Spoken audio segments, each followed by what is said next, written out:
Shalom, selamat pagi.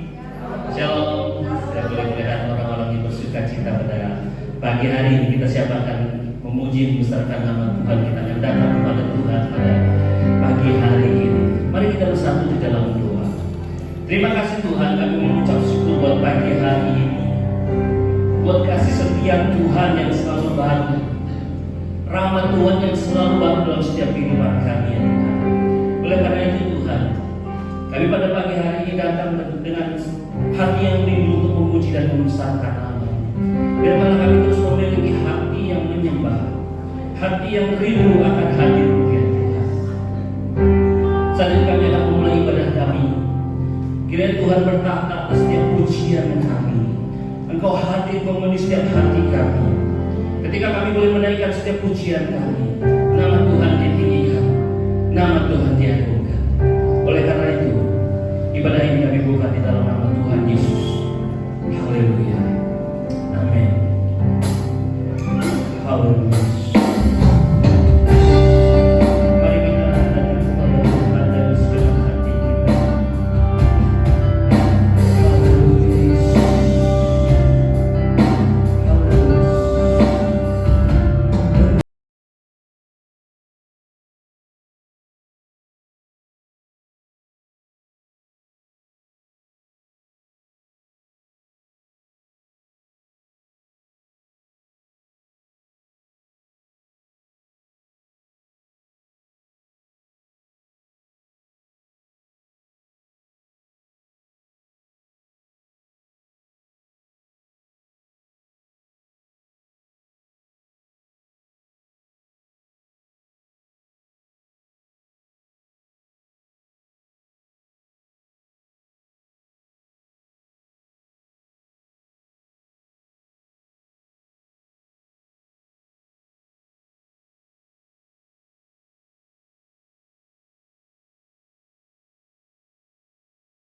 Memberikan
Amin. Haleluya.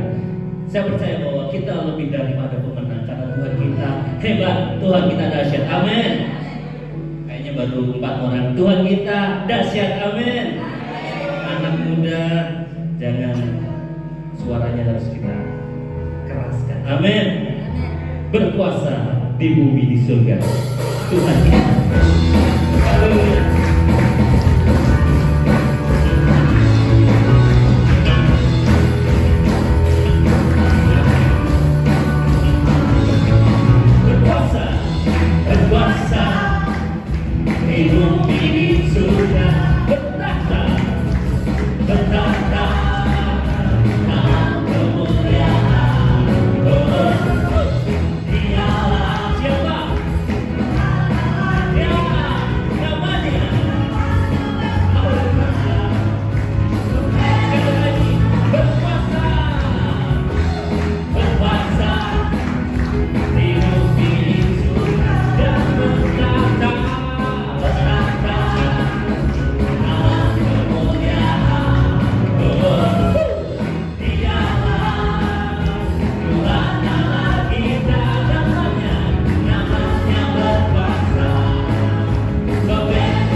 Dan Tuhan selalu tunjukkan bahwa Tuhan itu memiliki kasih setia yang luar biasa, saudara. Mari siapkan hati kita untuk kita mulai kebenaran firman Tuhan.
kami yang mendengar firman-Mu Tuhan dan melakukan firman Tuhan. Kami berdoa buat hamba-Mu, buat kepada kami yang sudah siap untuk melihat firman Tuhan, berapi dengan kuat kuasa Roh Kudus Tuhan.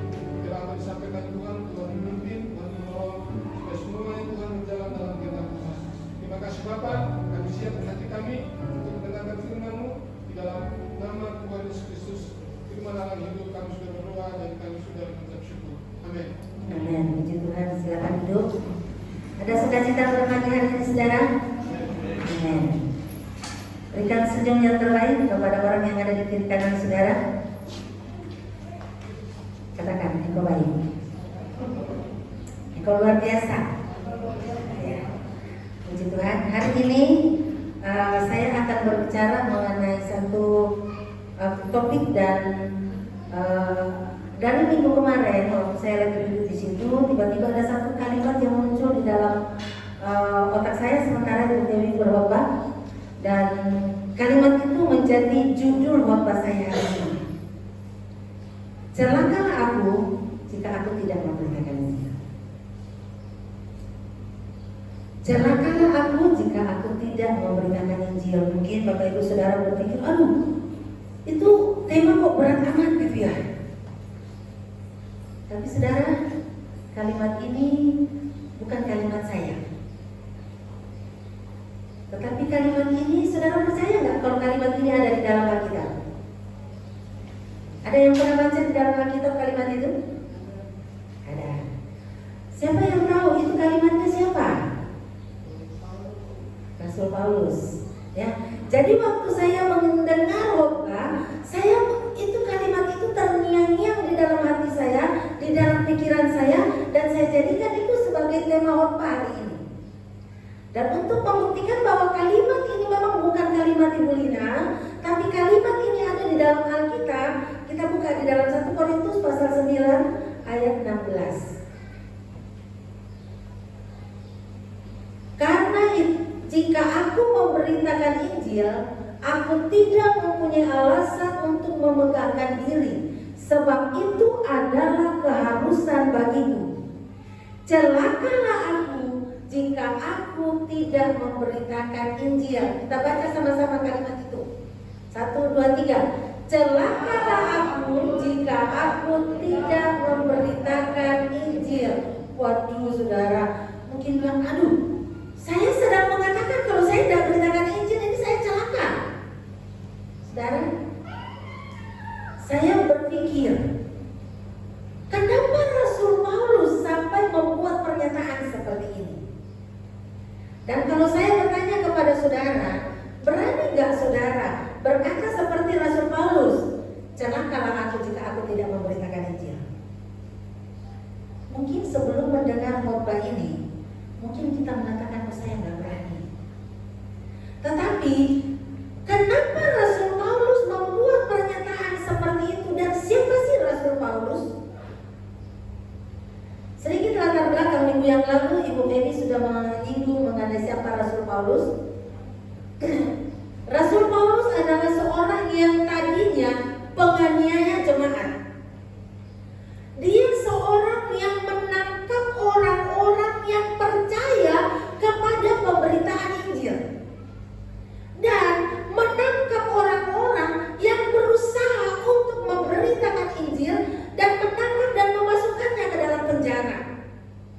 Bahkan suatu saat Rasul Paulus menangkap seseorang, kemudian ada orang yang diadili karena pemberitaan Injil, dan dia justru ada jadi kayak cheese leadernya di situ, menjaga barang-barang orang yang menganiaya dan melempari orang itu dengan batu.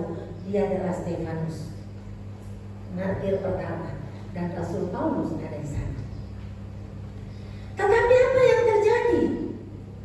Dalam satu peristiwa dengan pertemuan dengan Tuhan, waktu dia sedang dalam perjalanan menuju ke Damsyik untuk memberitakan Injil, dia bertemu dengan Tuhan, dan Tuhan merubah paradigmanya, Tuhan merubah pikirannya, Tuhan merubah hidupnya, sehingga dia berubah dari orang yang menangkap pemberita Injil, menangkap orang-orang yang percaya kepada berita Injil. Sekarang dia menjadi pemberita bahkan dia berkata, celakalah aku kalau aku tidak memberitakan Injil.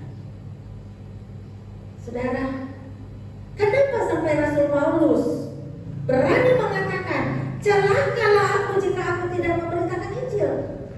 Karena Rasul Paulus tahu tentang kehendak Allah. Rasul Paulus tahu dan mengerti firman Tuhan. Pemahamannya kepada Allah, pengenalannya kepada Allah, dan pemahamannya terhadap firman Tuhan membuat dia membuat pernyataan, celakalah aku jika aku tidak memberitakan Injil. Kalau kita melihat di dalam ayat ini, dia mengatakan, karena jika aku memberitakan Injil, aku tidak punya alasan untuk bermegah diri. Dengan kata lain, kalau saya bisa memberitakan Injil, itu bukan sesuatu yang luar biasa buat saya. Karena apa? Karena itu adalah satu keharusan bagi setiap orang percaya. Jadi memberitakan Injil itu adalah keharusan bagi saudara dan saya yang sudah percaya Tuhan. Minggu yang lalu Ibu Dewi menyinggung begini, kalau kita makan, kita lapar, apakah kita harus makan atau sebaiknya kita makan? Harus, karena makan itu suatu kebutuhan. Kalau memberitakan Injil, di sini dikatakan memberitakan Injil itu adalah satu keharusan. Artinya memberitakan Injil itu kewajiban bagi setiap orang percaya. Bu, memberitakan Injil itu kan susah. Injil itu apa sih? Apa yang kita pahami tentang Injil? Injil adalah kabar baik. Kabar baik adalah sesuatu yang baik yang bisa mengubah kehidupan seseorang. Sesuatu yang baik yang dikerjakan oleh Tuhan yang bisa mengubah kehidupan seseorang, itu kabar baik. Kalau kita bercerita tentang apa yang Tuhan kerjakan dalam hidup kita, kita ceritakan kepada orang lain, dan orang lain akhirnya bersuka cita, orang lain bisa mengenal Tuhan, itu kabar baik. Saya kasih contoh kabar baik, saudara. Ini anak saya ada di sini. Sore ini saya pakai gambaran ini. Hari Rabu kemarin, saya jalan-jalan ke belakang. Tiba-tiba ada seorang ibu yang ketemu dengan saya dan memberikan satu kantong kecil.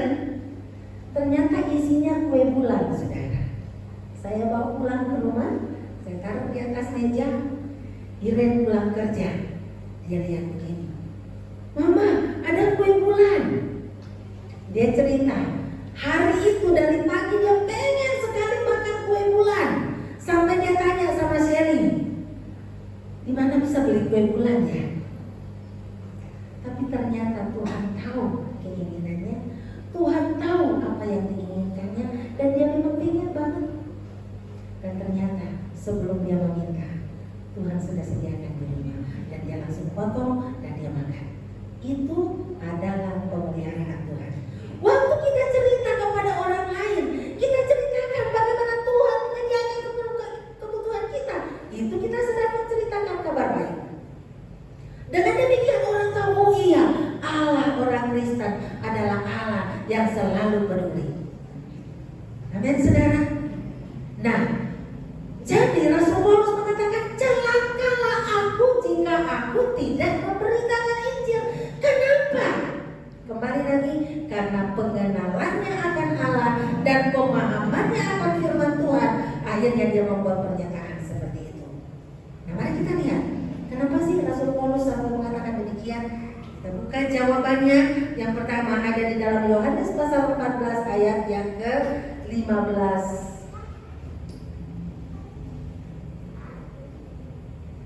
Di situ dikatakan, Tuhan Yesus, ini kata Tuhan Yesus, bukan kata Ibu Lina. Jikalau kamu mengasihi aku, kamu akan menuruti segala perintah.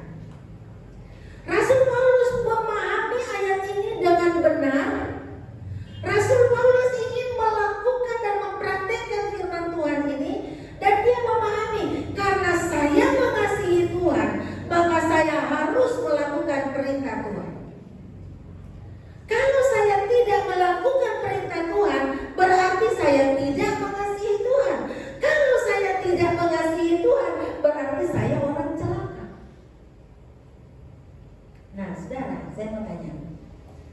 mengasihi Tuhan? Yang mengasihi Tuhan Yesus tolong angkat tangan. Ada yang setengah diam, takut-takut. Yang mengasihi Tuhan Yesus tolong angkat tangan. Amin. Tuhan melihat saudara. Tuhan mengatakan, kalau engkau mengasihi aku, engkau harus melakukan seluruh atau segala perintah, kata firman Tuhan. Sekarang pertanyaannya, perintah Tuhan itu apa? Perintah Tuhan itu apa? Dan tujuan utama Tuhan datang ke dalam dunia ini apa? Saudara, saya bertanya, kalau ada di antara saudara yang umpamanya orang tua sudah dipanggil Tuhan, kemudian atau kita ini kemudian sudah sekarang nih sudah mau, ya sudah detik-detik terakhir, kemudian dia kumpulkan anaknya, kemudian dia kasih amanat, dia kasih pesan terakhir.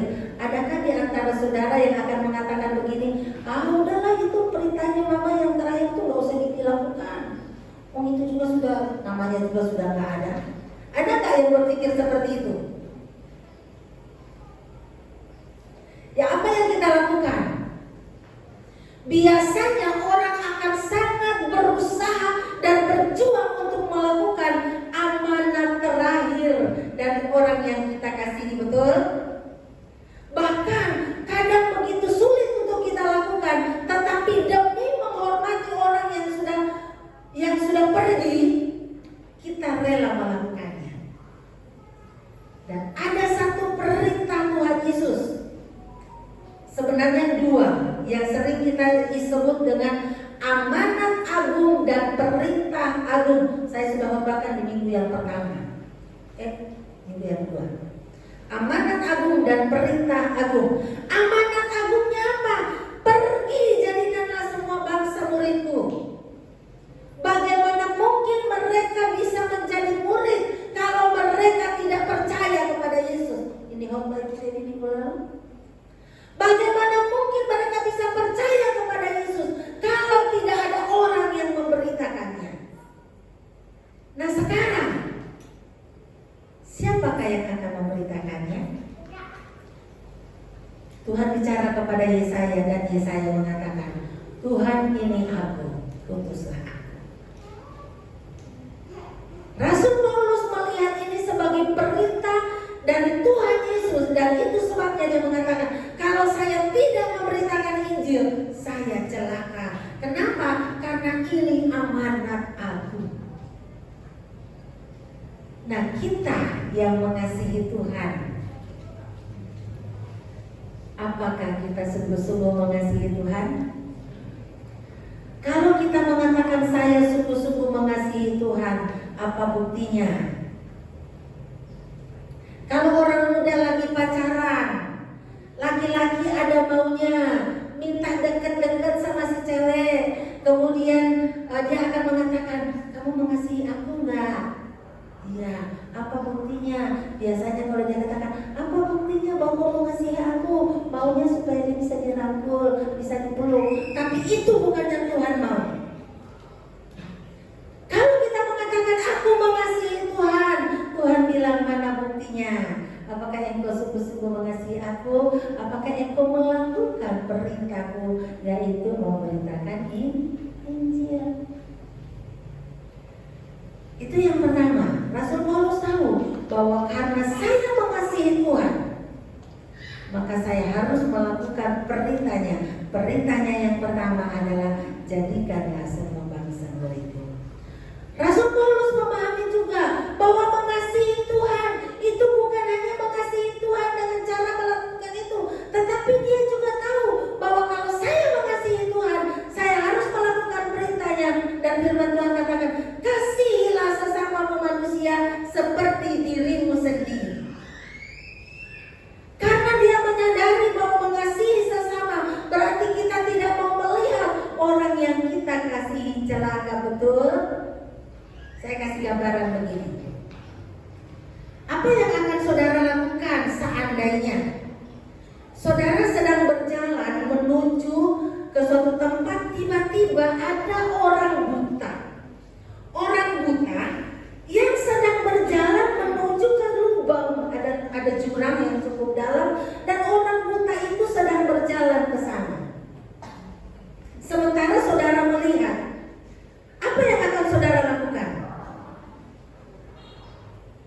Ada yang berani tolong bisa jawab saya? Kalau saudara melihat orang buta sedang berjalan ke suatu jurang, apa yang saudara lakukan? Saudara biarkan? Enggak, saudara. Pasti saudara yang mengasihi sesama pasti akan datang dan menuntun orang itu menghindari jurang. Betul? Nah, saudara, di luar sana ada begitu banyak orang yang sedang berjalan kepada kebinasaan dan mereka berpikir bahwa itulah jalan benar. Mereka, kita tahu bahwa jalan menuju surga, jalan menuju kepada kehidupan yang kekal hanya melalui Kristus. Tapi sayangnya banyak di antara kita yang hanya tutup mata dan menjaga supaya jangan sampai hubungan saya rusak, jangan sampai saya disalah mengerti, sehingga kita diam-diam saja, yang penting dia enjoy. Rasul Paulus bukan orang yang seperti itu. Itu sebabnya kita baca di dalam Roma pasal 1 ayat yang ke-14. Roma pasal 1 ayat 14 dan 15, demikian bunyi firman Tuhan. Aku berhutang baik kepada orang Yunani maupun kepada orang bukan Yunani, baik kepada orang terpelajar maupun kepada orang yang tidak terpelajar. Itulah sebabnya aku ingin untuk memberitakan Injil kepada kamu juga yang diam di Roma. Kenapa Rasul Paulus mengatakan orang Yunani dan bukan Yunani? Karena orang-orang yang Paulus adalah orang Yahudi. Orang Yahudi adalah orang yang sudah di mana dikatakan mereka umat pilihan. Mereka diharapkan bahwa mereka menjadi orang-orang yang percaya kepada Yesus. Tetapi kenyataan mereka tidak percaya. Tetapi Rasul Paulus dipanggil khusus untuk memberitakan Injil kepada orang-orang bukan Yahudi. Dan dia katakan, aku berhutang kalau aku belum memberitakan Injil kepada mereka. Kenapa? Kalau mereka tidak dengar Injil, itu tugas saya, itu salah saya, karena saya tidak memberitakan Injil kepada mereka. Jadi Rasul Paulus mengatakan, kalau aku tidak memberitakan Injil, aku berhutang. Nah, kalau aku berhutang, berarti aku orang yang celaka. Amin, saudara. Berapa banyak orang di sekeliling kita yang tidak pernah dengar Injil? Berapa banyak orang di antara kita yang tidak pernah dengar berita keselamatan dari Tuhan? Dan itu tugas kita, saudara. Saya percaya bahwa kalau kita ada di dalam ruangan ini, itu karena ada orang yang berdoa buat kita. Itu karena ada orang yang memberitakan Injil kepada kita, betul? Ada orang yang tiba-tiba lahir langsung jadi, tanpa diajak sama mama, tanpa diajak sama siapa-siapa, langsung jadi Kristen. Enggak, saudara. Paling tidak mungkin teman, mungkin tetangga, mungkin itu orang tua kita. Jadi kita berhutang kepada orang-orang yang belum mengenal Tuhan. Dan itu sebabnya Rasul Paulus mengatakan, celakalah aku jika aku tidak mendengarkan. Saudara yang kekasih di dalam Tuhan, saya akan mengakhiri firman Tuhan pada pagi hari ini dengan kisah ini. Suatu saat saya pergi seminar dan saya mendapat satu gambaran, saya mendapat satu cerita. Dan cerita itu menggambarkan begini, ada seorang yang punya sahabat. Sahabatnya itu adalah tetangganya sendiri. Hubungan mereka sangat baik. Karena yang Kristen ini, yang anak Tuhan ini sangat hati-hati, dan dia tidak pernah mau bercerita tentang kepercayaannya kepada tetangganya. Karena apa? Dia takut menyinggung perasaan. Dia sangat baik.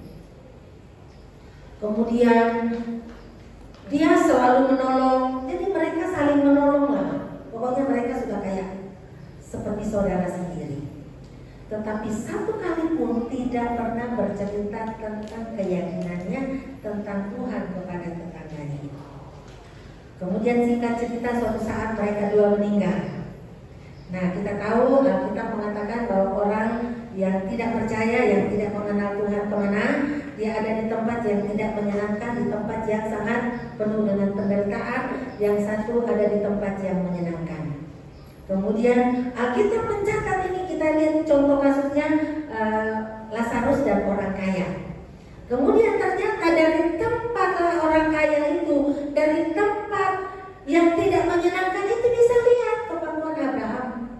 Kemudian yang satu di bawah, yang tetangganya ini bilang begini, dia lihat ke atas, yang temannya ini, sahabat ini, senang sekali. Yang satu dalam keadaan penderitaan dengan kesakitan, dan dia mulai bicara kepada dia, saya pikir kamu baik. Saya pikir kamu sahabat saya yang paling mengasihi saya. Saya pikir kamu sahabatku yang sangat baik, tetapi ternyata aku salah. Kenapa? Kamu tahu bahwa kalau aku tidak kenal Yesus, aku tidak percaya Yesus, aku akan masuk ke tempat penderitaan. Tetapi selama kita berkenalan, engkau sekalipun tidak pernah berbicara tentang Yesus kepada saya. Dan akibatnya, saya ada di tempat penderitaan dan kamu ada di tempat itu. Saudara, waktu saya mendengar kisah itu, saya tertentram, saudara. Saya bertanya kepada diri saya sendiri, apakah saya sudah membuka mulut saya kepada tetangga saya? Apakah saya sudah berbicara tentang Kristus kepada mereka? Soal mereka percaya atau tidak itu urusan Tuhan. Soal mereka menerima Tuhan atau tidak itu urusan mereka. Yang penting saya menabur, saya beritakan kabar baik itu. Mungkin kita berkata, lah, saya kan sudah berbuat baik, itu sudah kesaksian saya. Betul, itu harus. Tetapi berbuat baik saja belum tentu orang bisa melihat Yesus. Saya seringkali merenungkan begini, ada yang seringkali kita berpikir, bahkan saya pernah berpikir seperti ini. Oh, saya cukup berbuat baik kepada tetangga saya cukup berbuat baik kepada sahabat saya, itu cukup. Tetapi saudara, ternyata itu tidak cukup. Harus buka mulut kita dan cerita tentang pertolongan Tuhan. Kita tidak harus bilang, kamu harus percaya Yesus. Kalau kamu tidak percaya Yesus, kamu masuk neraka. Enggak, bukan begitu caranya. Tapi paling tidak, waktu Tuhan menolong kita, kita kasih tahu bahwa Tuhan Yesus menolong saya. Saya berdoa kepada Tuhan dan Tuhan memberkati saya. Saya melakukan ini dan Tuhan. Paling tidak kita bercerita tentang Tuhan. Amin, saudara. Minggu pertama bulan Oktober, saya akan bercerita tentang seorang anak kecil yang ada di dalam Alkitab. Bagaimana perkataan seorang anak kecil ini bisa membuat seorang pejabat tinggi membuat satu pernyataan. Mulai hari ini aku tidak akan menyembah kepada Allah lain selain kepada Tuhannya orang Israel. Hanya karena perkataan seorang anak kecil. Dan saya mau supaya kita mulai menyadari bahwa tugas memberitakan Injil itu tugas semua orang percaya. Oh, mungkin yang anak-anak kecil, anak-anak remaja mungkin berpikir, aduh, saya bagaimana caranya bersaksi, bagaimana caranya saya mau cerita. Enggak, saudara, justru kalian potensi paling bagus. Kenapa? Ajak temanmu, kamu tidak bisa bicara, kamu tidak bisa bersaksi. Ajak temanmu, yuk ikut aku ke gereja. Kamu ajak mereka datang ke gereja, mereka datang ke gereja. Dengar firman Tuhan, kamu sudah menjadi saksi. Amin. Saya tantang kepada semua anak-anak muda yang ada. Saya tantang kepada semua jemaat yang ada. Mulai hari ini, lakukan tugas itu, karena itu tugas kita. Itu sebabnya dua alasan inilah Rasul Paulus mengatakan, celakalah aku jika aku tidak memberitakan Injil. Karena memberitakan Injil, memberitakan kabar baik, itu keharusan bagiku, kata Rasul Paulus. Dan mari kita juga berkata, memberitakan Injil, memberitakan kabar baik, menjadi saksi, itu keharusan bagiku. Dan celakalah aku jika aku tidak memberitakan Injil. Mari kita akan tunduk kepala. Kita akan merenungkan kebenaran firman Tuhan ini. Saya mau kembali mengulang pertanyaan ini. Apakah saudara mengasihi Tuhan? Apakah saudara mengasihi Yesus dengan sungguh-sungguh? Yesus bertanya, apa buktinya engkau mengasihi? Apakah engkau sudah melakukan perintahku? Iya Tuhan, saya sudah melakukan perintahmu. Sebelum aku makan, aku berdoa. Aku selalu mengucap syukur. Puji Tuhan, itu memang harus kita lakukan. Tetapi ada satu tugas yang sangat penting yang Tuhan lakukan. Dan untuk itulah Yesus datang ke dalam dunia ini, yaitu supaya kita menjadikan semua bangsa murid Tuhan. Kita menjadi alat untuk membuat mereka mendengar kabar Injil. Mereka percaya atau tidak itu urusan Tuhan. Kita menabur, kita menyiram, Tuhan yang memberi pertumbuhan. Mari kita akan tunduk kepala, kita nyanyikan pujian. Berikanku hati seperti hatimu.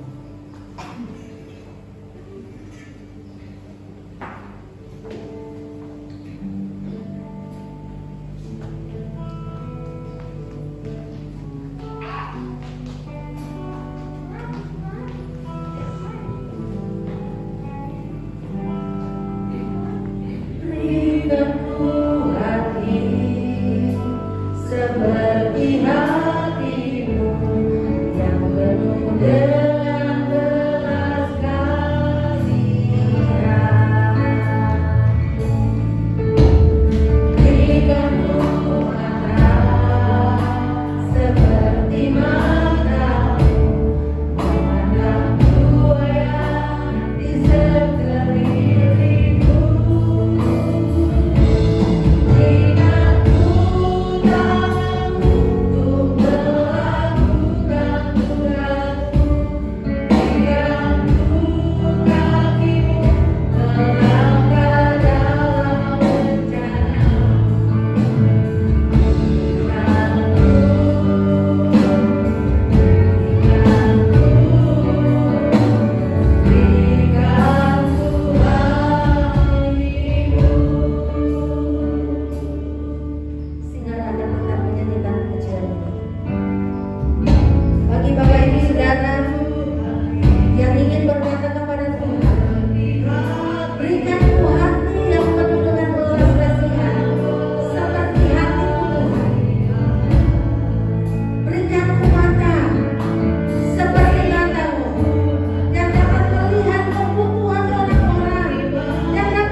di hadapan-Mu bahwa kami rindu memiliki hati yang penuh dengan belas kasihan. Melihat saudara-saudara kami, melihat tetangga kami, melihat kenalan kami yang belum mengenal Engkau.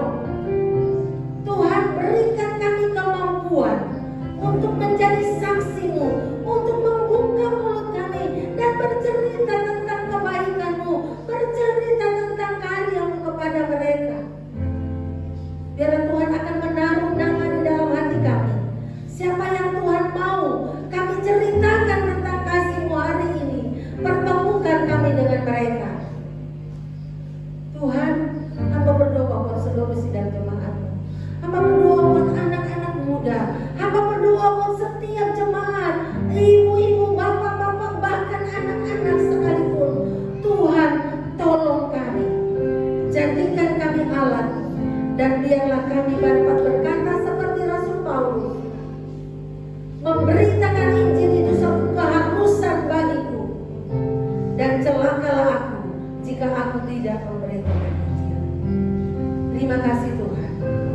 Bapa, Engkau kenal sidang jemaat, Engkau tahu keadaan mereka, Engkau tahu situasi mereka. Mungkin ada di antara mereka yang sakit, Tuhan sembuhkan mereka.